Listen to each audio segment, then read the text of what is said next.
Many people know Clive Davis as one of the most powerful names in the music business. For decades, he helped launch the careers of some of the biggest stars in the world while keeping much of his personal life away from the spotlight. But now, reports about what was allegedly discovered inside his estate have left many people stunned and searching for answers. So what was supposedly found? Why has it sparked so much debate and controversy? Could these claims change the way people remember the legendary music executive?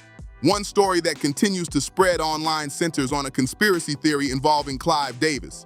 According to radio host Larry Gators, a secret meeting took place at Davis' Beverly Hills mansion in 1995.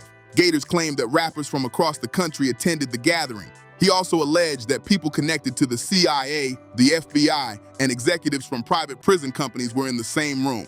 According to Gators, the artists were supposedly encouraged to create more music about conflict with police, use degrading language toward black women, and make songs that were more aggressive, violent, and controversial. These allegations have not been verified, but they continue to spark debate and speculation. According to Larry Gators, the reason behind the alleged meeting was simple but alarming. He claimed that private prison companies wanted more people entering the prison system and that certain music trends could help shape that outcome. Many people questioned the story, and for good reason, since it was an unproven claim made by a radio host. Even so, interest grew after an anonymous letter posted online in 2012 described a surprisingly similar scenario. The anonymous writer claimed to have witnessed powerful business leaders encouraging record executives to push gangster rap even further, promote a carefully crafted lifestyle, and influence young listeners in ways that could eventually benefit the private prison industry. The letter spread across the internet for years and sparked countless discussions, but it was never verified or proven to be true. For a long time, the story stayed mostly in the background. Then, years later, it started gaining attention again as more people revisited old claims and online discussions. Around the same time, reports also circulated claiming that Clive Davis and Whitney Houston had argued just 2 days before her death. Some reports further allege that her daughter, Bobbi Kristina, may have witnessed part of that disagreement, although these claims have also remained unverified. Larry Gators pushed the story even further by directly naming Clive Davis as the alleged host of the supposed meeting. Davis's representative strongly rejected the accusations. A spokesperson called the story completely false and said that no such meeting had ever taken place. Supporters of Clive Davis also pointed to his long public history of helping artists through addiction, career setbacks, and personal struggles. His team issued a firm denial, making it clear they believed the allegations were completely false and hoping to end the conversation once and for all. But for many people, the rumors did not disappear. Some continued to question the claims, pointing to Davis's enormous influence and decades of success in the music business. So why do these old allegations keep coming back after all these years? Is it simply because of internet rumors, or is there another reason they continue to attract attention? One topic that often comes up is the early history of Bad Boy Records. In the early 1990s, after Diddy left Uptown Records, Clive Davis reportedly backed the launch of Bad Boy Records with a $15 million investment. At the time, that was an enormous amount of money, equal to roughly $40 million today. Davis later said he believed hip-hop was on the verge of becoming a global powerhouse. Diddy also explained that he presented a strong vision for why the label would succeed. Even so, some people have questioned why such a large investment was made in someone who had never run a record label before. Others have suggested that major investments like this are often based on confidence in a long-term business strategy, industry insight, or strong belief in future growth. Because of the timing, some online commentators have speculated about a connection to the alleged secret meeting discussed in earlier rumors. However, no credible evidence has established such a link, and those claims remain unverified. Whatever the full story may be, one thing is hard to deny. The investment helped build one of the most successful labels in hip-hop history. Artists like the notorious B.I.G., Biggie Smalls, and Craig Mack became major stars, and Bad Boy Records quickly changed the sound of mainstream music.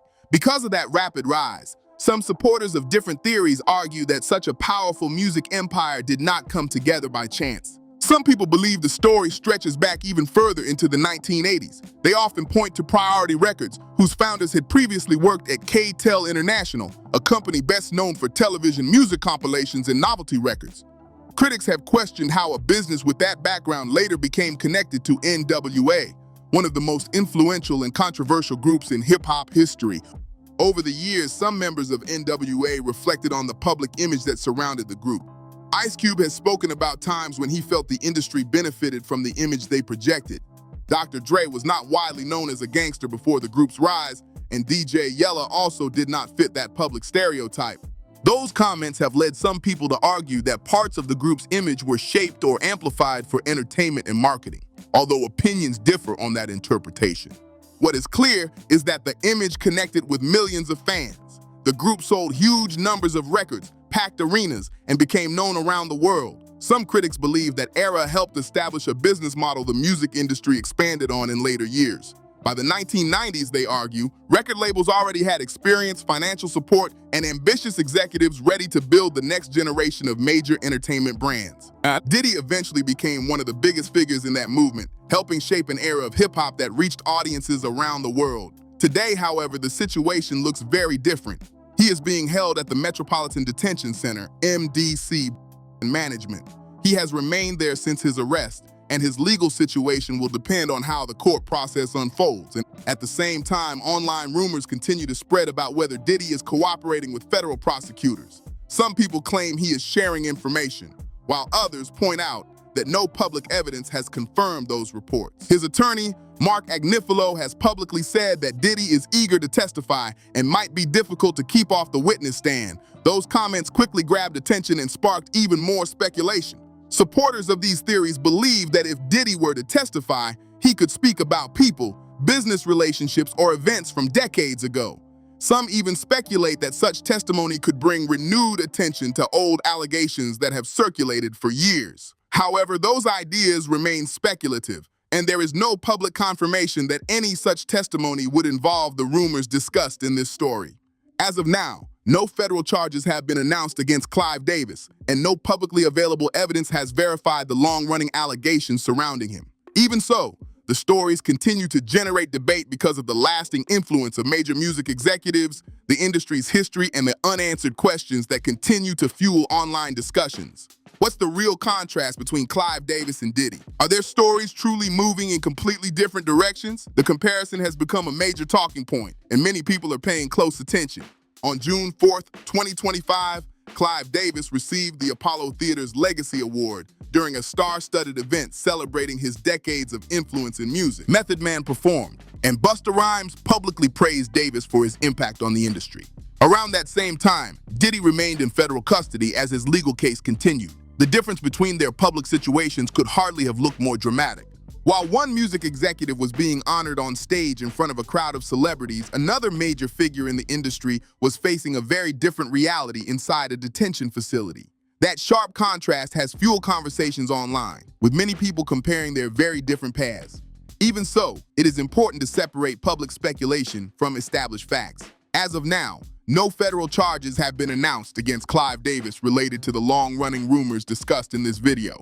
At the same time, speculation continues about whether Diddy could eventually testify during his legal proceedings. Some online commentators believe that if he chooses to speak in court, it could renew interest in old industry rumors. Others point out that there is no public evidence showing that his testimony, if it happens, would involve those allegations at all. There are still many unanswered questions that people continue to debate. Why did the reported $15 million investment in Bad Boy Records happen at that particular moment? How did Priority Records grow from a company associated with smaller projects into a label connected with groundbreaking artists like NWA?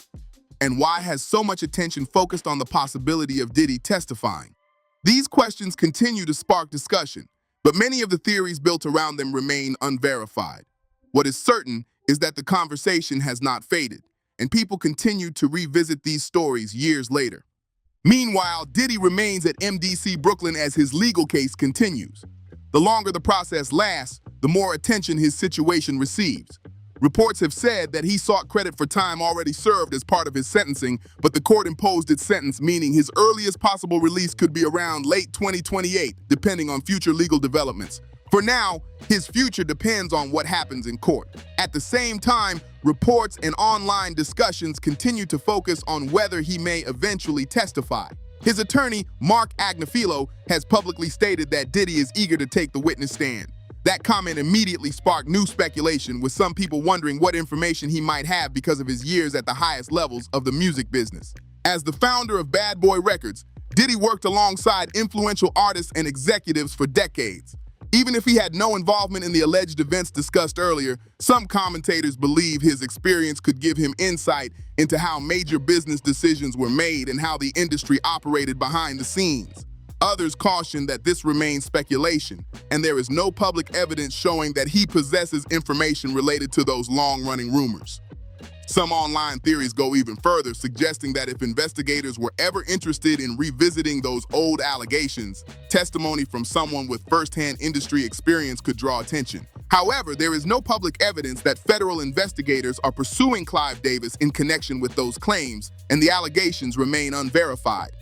Another figure who has made accusations involving Clive Davis is Suge Knight. Knight is currently serving a 28-year prison sentence after being convicted of voluntary manslaughter. He also has a long and well-documented history of conflict with Sean Diddy Combs dating back to the 1990s.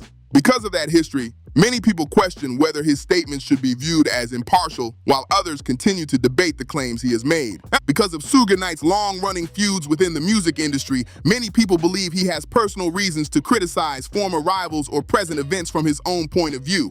Others argue that, since he is already serving a lengthy prison sentence, he has little to lose by making bold or attention-grabbing claims. Even so, what keeps people talking is not only who Knight is, but what he says he knows. Knight has claimed that hidden recordings and tapes exist involving powerful figures in the music industry. According to him, those recordings are not limited to Sean Diddy Combs, but also involve people he describes as being higher up in the industry's leadership. He has further alleged that some influential figures were involved in misconduct and that the industry protected certain individuals. These claims have not been publicly verified and no evidence has confirmed them. Supporters of Knight's statements argue that his claims should at least be heard before being dismissed outright.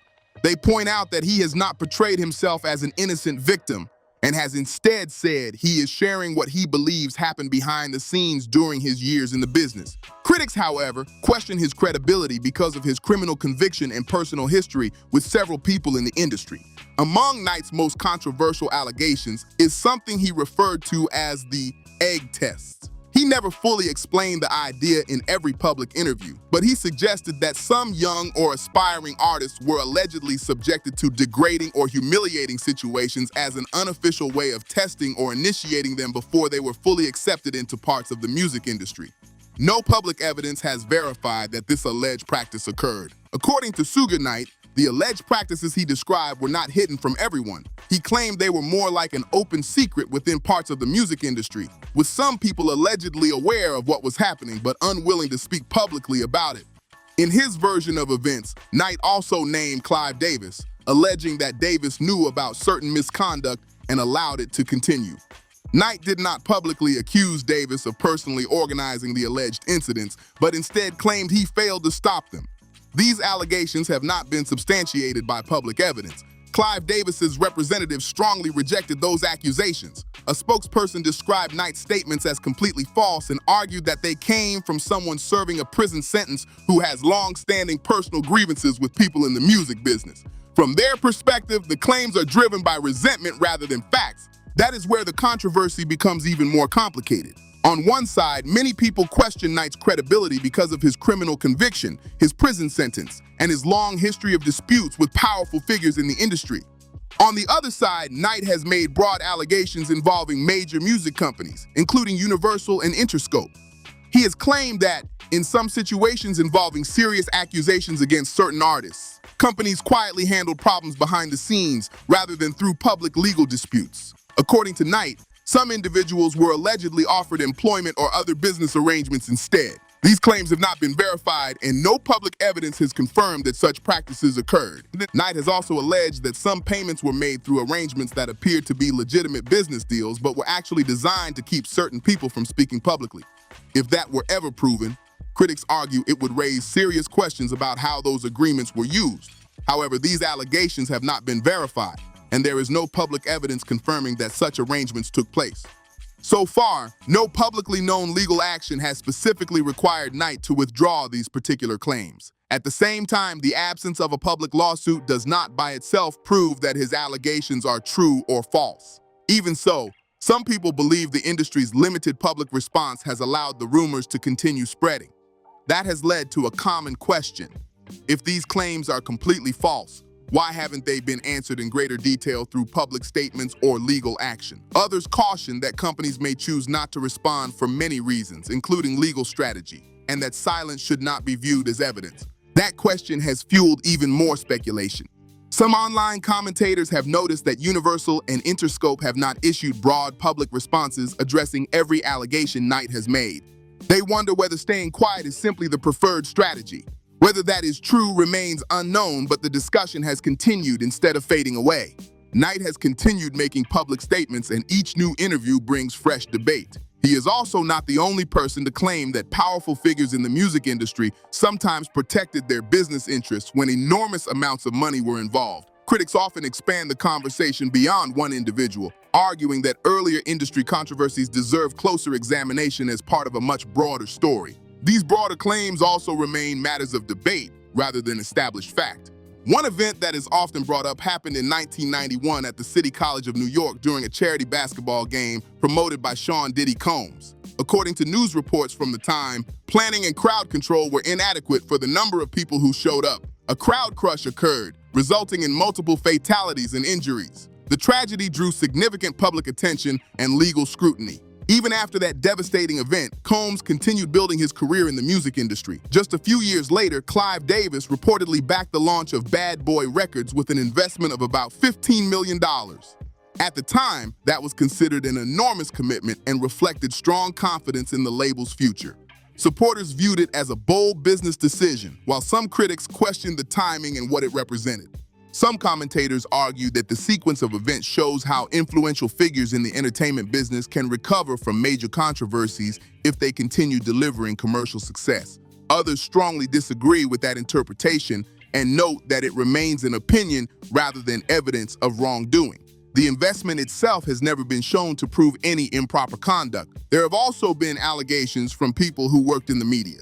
Daniel Smith, a former editor at Vibe magazine, has said that during the 1990s, Combs threatened to sue her while they were riding in a car after she refused to show him magazine cover photos before publication. Smith has said the incident caused her lasting emotional distress. Her account has been publicly reported, but it remains her description of the events, and it has not resulted in any finding that establishes the broader claims discussed throughout this story. According to Daniel Smith's account, there were no major legal consequences or career-ending setbacks for Combs after that incident. No criminal charges were filed in connection with her allegations, and his career continued to grow. Because of stories like these, some critics believe they see a larger pattern. They argue that when influential people in the entertainment industry face difficult situations, their careers often continue despite the controversy. Others caution that continued success alone is not evidence of wrongdoing and that each situation has its own facts. That debate has also brought major institutions into the spotlight. One example is New York University's Clive Davis Institute of Recorded Music, a respected program named after the longtime music executive. For years, it has helped prepare students for careers in the music business. However, because of the allegations and public discussions surrounding Davis, some people have started looking at that connection through a different lens, even though no public evidence has established the claims made against him. In the fall of 2024, the Institute announced rapper Joey Beta Lau as an artist in residence.